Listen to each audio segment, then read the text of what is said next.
strictly private beaches may become a thing of the past in Florida soon, at least kind of. A bill to overturn a 2018 law made it one step closer to the Senate floor today. That law allowed some beachfront property owners to keep the public off the beaches in front of their homes. The bill now moving to the legislature would stop that. Now, the issue has impacted Walton County more than any other area of the state, where the dispute over public-private beaches has raged on for years.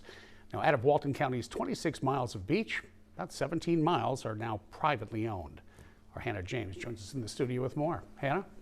Bob, Senate Bill 1622 would reinstate what's called Customary Beaches Ordinance. That allows people to walk along both dry and wet sand and recognize it as public access, even if the beach is behind private property. The law passed in 2018 and it made some beaches private all the way to the water. SB 1622 is reported favorably. Monday, the Senate Community Affairs Committee voted in favor of Senate Bill 1622. That moves it closer to the full Senate floor for debate and vote.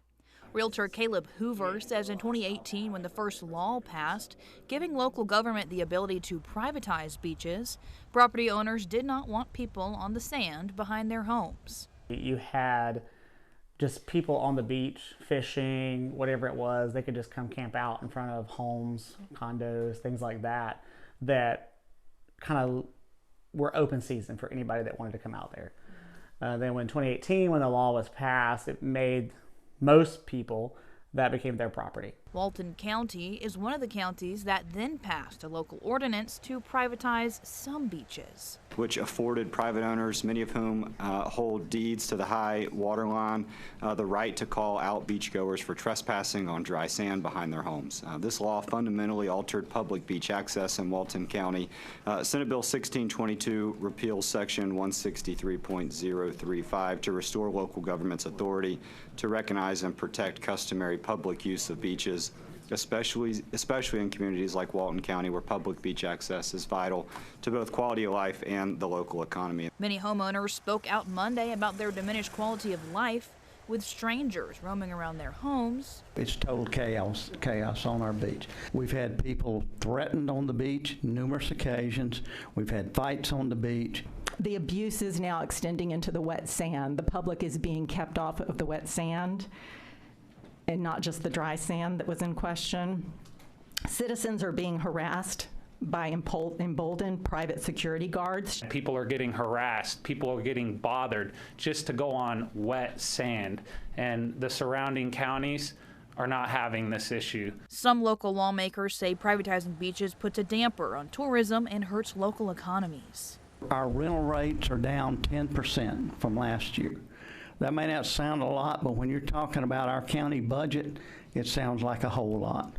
To allow, an opportunity for a community not to lose 10% of their revenue. Airbnb, their #1 location in the country is 30A.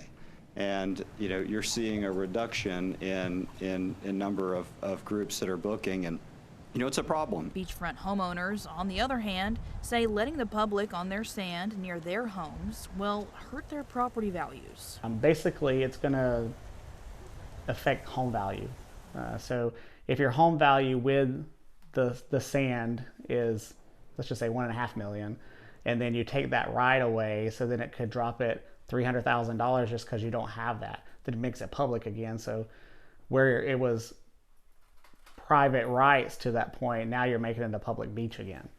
So I think it could have a tremendous effect.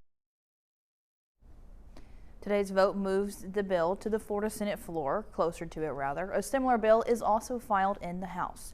Live in studio, Hannah James.